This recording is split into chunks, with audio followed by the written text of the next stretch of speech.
Hey, this is Oliver Nielsen from webmetros.com. I'm going to show you a little bit of Thesis 2.1 magic here. Some of it is magic, at least. The Thesis ColorScale is close to magic. I don't know if the new design options here are magic, but I'll show them to you anyway. And magic always sounds good, doesn't it? So we have these basic design options here. For the block quotes, for example, I can set them to be Georgia and 20 pixel font size and make them funky, weird, dark green color, like this one actually. Ugly, if you ask me, but anyway. What's cool is that the golden ratio typography calculator that Chris Pison made as a separate online app has been baked into Thesis 2.1 in a more thorough way than it was in Thesis 2.0. So when you set the font size here and change it from 17 to 12, for example, and save, and let's go to the side, you can see this is, then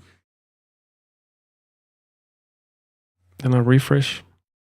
You see, what happened was that just by setting the base font size, which is basically the body text size, all the headers and so on will also change sizes based on typographic scale, which is based on Fibonacci mathematics, which means that it's theoretically the interval between the various font sizes will be beautiful and harmonious, and it works pretty well. I use the Personified's golden ratio typography calculator tool on pretty much every site I build because it does render some really good font sizes and line heights, because the line heights will also change depending on the font size and the width of the column here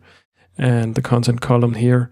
So all in all, I very much welcome such a step in the right direction, because what happens here is that non-informed, non-designer users, they can create something that is good and based on good design principles.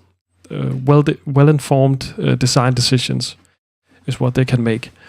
And that's something I would like to see much more on in WordPress theme frameworks, because not everyone is a graphic designer, but the people who make these WordPress theme frameworks, they should be able to create some algorithms and create some tools that makes life easier for people, even though they are not graphic designers.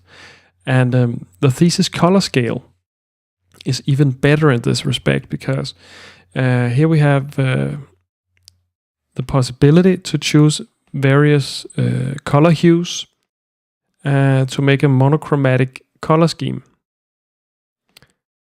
And let me save this, and you can see links will be this color, borders and highlights will be this, and its area backgrounds will be this brighter color. So I'll refresh, and as you can see, I have a nice simple monochromatic color scheme that is pretty harmonic, if you could say. Sorry, I just got distracted by that fucking calendar.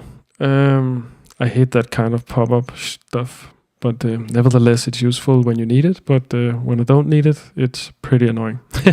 Anyway, this is a monochromatic color scheme. But what happens if I click on this radioactive looking sign, which is maybe some drops or something? I'll get a choice for complementary colors that are calculated automatically. It's you see, we just only got 2, but for this color hue we get 3. Let me try this one. Yeah, this is a bit better, more to work with. So I can set the link color to this dark but saturated pink, and set the borders and highlights to this light violet color, and the interior background to this bright brown color. And save. And what it does is it creates a color scheme that is theoretically good. It might not be, perfect all in all. I'm going to change the font size back to 17 pixels, so it doesn't look like that minuscule. So, okay. So you can see the links got the dark pink color and the bright violet border color here. I don't like borders on menus. It looks too boxy and too Lego-like and blocky. So, but what would be really cool if Chris Pearson could take this idea even further, so that this is not just applies to the links, borders, and highlights and interior backgrounds. I would much rather that this box was called Complementary Color 1, Complementary Color 2, Complementary Color 3, or Secondary Color 1, 2, 3. And then if I could drag side elements, if you imagine that, if I could drag design elements to each of those color boxes, so that I could easily apply, for example, this violet color to the footer of my site. I drag the footer here, and then the footer is assigned to that color, and then drag the header to that one, to that box as well. And then if I happen to change it afterwards, because I changed my mind to this color, for example, then it would be reflected on both the header and the footer.